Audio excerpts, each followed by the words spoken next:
How much of this is simply about embracing diversity? I mean, if you want to sell more stuff to more people, it's good to get all different kinds on board, isn't it?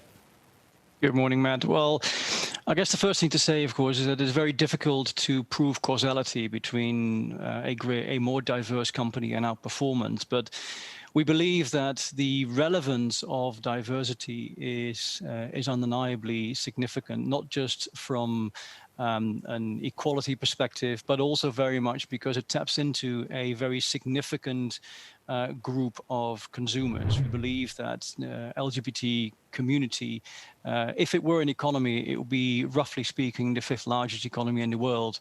And therefore, a more diverse company is likely to be better equipped to tap into those consumers as well as the broader nation.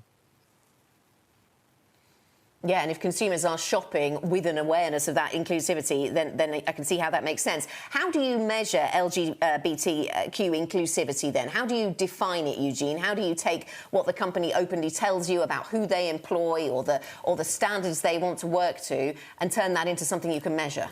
Yeah, that's a very good question, actually, and it goes to the heart of probably one of the toughest areas of ESG research more generally, and that is within the social aspects. We, historically speaking, focused a lot on diversity from a gender perspective, male versus female, because that was easier to measure.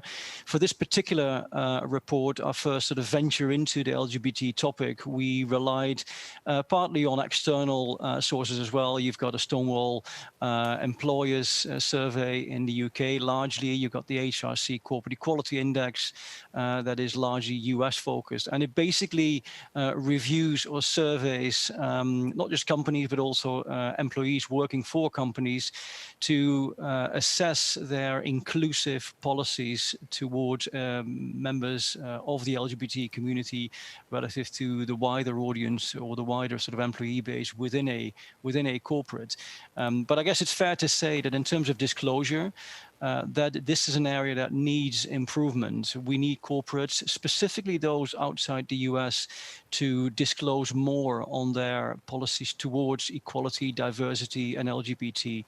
Something that we do believe will happen over time, but it's certainly something that is in need of improvement as far as we're concerned. If I look at the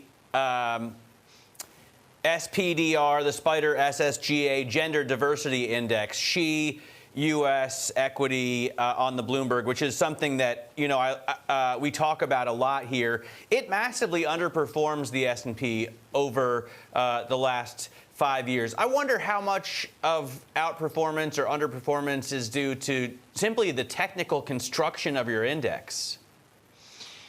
Good question. What we do is we sector adjust and market cap weight all of our baskets in order to remove any sector bias, because there is arguably a sector bias. If you look at the constituents of our universe, it is dominated by the tech sector, for example. So you could argue, or some investors would argue, well, then there is a tech story running through here. But as I said, we adjust for sector biases.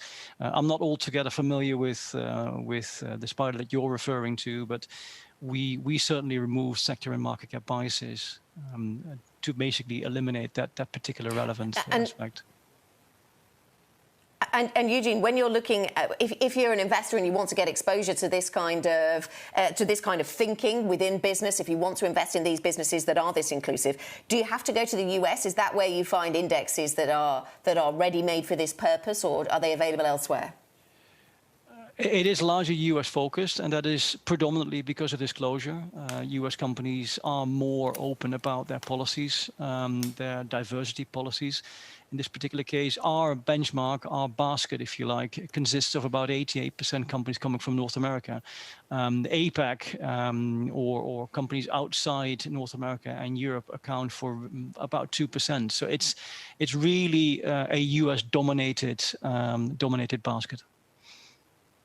How much interest do you get now from clients for these kind of products?